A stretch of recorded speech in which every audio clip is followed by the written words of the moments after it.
Hello बच्चों, आज जीव विज्ञान का दूसरा वीडियो जो जैव प्रक्रम टॉपिक था लाइफ प्रोसेस, उसका दूसरा वीडियो है मनुष्य में पोषण, न्यूट्रिशन इन ह्यूमन। आप राइट साइड देख सकते हैं, हमने एक फिगर ड्रॉ किए हैं। बेहतर तो नहीं लेकिन समझने लायक काफी है। सबसे ऊपर में मुख्य गुहा, सेकंड लंबी नली जो है गर्शिका है, ये गोल ब्लैडर जैसा अमाशय, ये छोटी क्षुद्रांत, इसको छोटी आंत कहते हैं, बृहदांत बड़ी आंत, सबसे नीचे गुदा द्वार, लेफ्ट साइड अग्नाशय, अकृत और पित्ताशय। ये पोषण का पूरा पाचन का किस प्रकार से है वो आपका फिगर है। तो इसको डिटेल्स में जानने के लिए हम शुरू करते हैं। यह हार नाल जो है मुख्य गुहा से गुदा द्वार तक एक लंबी नली होती है, और जैसे हम भोजन को ग्रहण करते हैं, हमारे शरीर के अंदर प्रवेश करता है, तो विभिन्न चरणों से होकर ये गुजरता है। ये विभिन्न चरण किस प्रकार से होता है, ये डिटेल्स अभी हम आपको बताएंगे। आप ध्यान से सुनिएगा और जहां लिखने की आवश्यकता हो वो लिख लीजिएगा। तो कोई भी भोज्य पदार्थ को हम बाहरी वातावरण से शरीर के अंदर जो हम ग्रहण करते हैं, वह हमारा मुख्य गुहा से शुरू होता है। हम मुंह से में प्रवेश करते हैं और गर्शिका से होते हुए अमाशय तक पहुंचता है। तो जैसे ही हम मुख्य गुहा में लेते हैं, हमारे मुंह में जो लार ग्रंथि है, यहां से जो है एक इमाइलेज नाम का एंजाइम तैयार होता है लार से। अब एंजाइम क्या है, तो एंजाइम वैसे कारक है जो भोजन को छोटे छोटे टुकड़ों में खंडित करता है। तो लार जो है, लार ग्रंथि से इमाइलेज नामक एंजाइम तैयार होता है, जो भोजन को निगलने में हमें मदद करता है, सॉफ्ट बनाता है भोजन को और हम आसानी से निगल लेते हैं। जब ये भोजन मुख्य गुहा से अमाशय तक पहुंचता है, तो अमाशय जो है वो फैल जाता है, ठीक है, ये चौड़ा हो जाता है, और अमाशय में उपस्थित जठर ग्रंथि द्वारा इसका विभिन्न कार्य होता है। यहां उपस्थित HCl हाइड्रोक्लोरिक अम्ल एक अम्लीय माध्यम तैयार करके पेप्सिन नामक एंजाइम को तैयार करता है। अमाशय से भोजन क्षुद्रांत में प्रवेश करता है। अब देखिए, अमाशय से भोजन कहाँ गया, क्षुद्रांत में। क्षुद्रांत जिसको हम कहते हैं छोटी आंत, क्या कहेंगे, छोटी आंत कहेंगे। छोटी आंत में आने के बाद इसका कार्य निम्न रूप से होता है।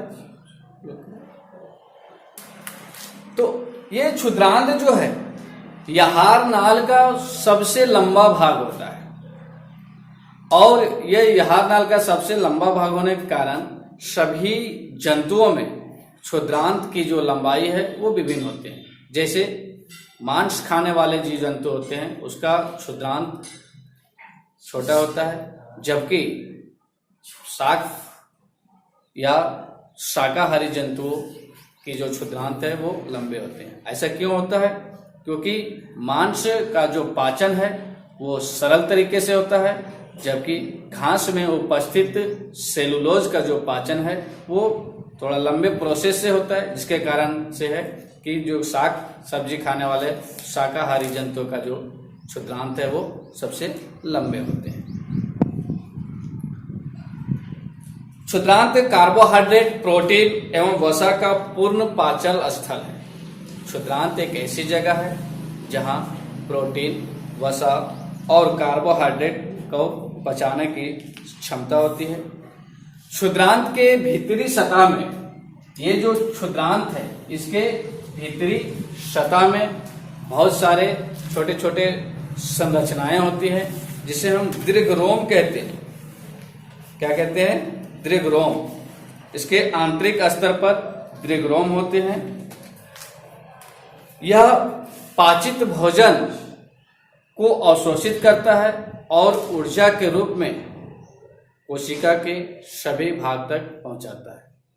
इससे पहले क्षुद्रांत में जो ग्रंथि होती है उसमें जो उपस्थित एंजाइम होते हैं वो प्रोटीन को एमिनो अम्ल, वसा को वसीय अम्ल या ग्लिसरॉल में और कार्बोहाइड्रेट को ग्लूकोज में परिवर्तित करता है। तो हमने सबसे देखे कि सब भोजन यहाँ से शुरू हुआ, अमाशय तक पहुंचा, अमाशय से छोटी आंत तक पहुंचता, छोटी आंत में इसके भीतरी स्तर पर बहुत सारे अनेक प्रवर्त होते हैं जिसे हम दीर्घरोम कहते हैं। यह पाचित भोजन को अवशोषित कर लेता है और शरीर के विभिन्न भागों तक पहुंचा देता है। इसके बाद क्या होता है? इसके पश्चात छोटी आंत से वही भोजन जो है बड़ी आंत में पहुंचता है। कहाँ? बड़ी आंत में, बृहदांत्र में। और बड़ी आंत में जो पहुंचने के बाद वहां जो उपस्थित दीर्घरोम होते हैं वहां जल को अवशोषण कर लेते हैं। जल को अवशोषण कर लेते हैं। जल को अवशोषण करने के बाद वह जो एक वर्ज्य रूप में प्राप्त हो जाता है, मतलब बेकार पदार्थ हो जाता है। और वह बेकार पदार्थ जो है वो गुदा द्वार से बाहर हो जाता है। तो इस प्रकार से भोजन को हम प्राप्त करते हैं। मुख गुहा से होते हुए, गर्भ से होते हुए आमाशय तक पहुंचता है, क्षुद्रांत में पहुंचता है। क्षुद्रांत से में पहुंचने के बाद जो बिना पचा हुआ भोजन रहता है वो बड़ी आंत में पहुंचता है। बड़ी आंत में पहुंचने के बाद जो बेकार या वर्ज्य पदार्थ होते हैं वो गुदा द्वार से बाहर हो जाता है। लेफ्ट साइड देखिए, पित्ताशय है, एक ऐसा भाग है जो पित्त का संग्रह करता है, पित्त को ये कंट्रोल करता है। यकृत भी है, पैनक्रीज, ये भी कुछ वर्क करता है। और इस प्रकार से हमारे शरीर में कंप्लीट जो है एक पाचन की प्रक्रिया जो है वो होता है। तो ये मनुष्यों में पोषण, इससे पहले हम आपको बताएं कि पोषण करने का जो तरीका है वो सभी जीव जंतु में अलग अलग है, सभी का सिस्टम जो है वो अलग अलग है।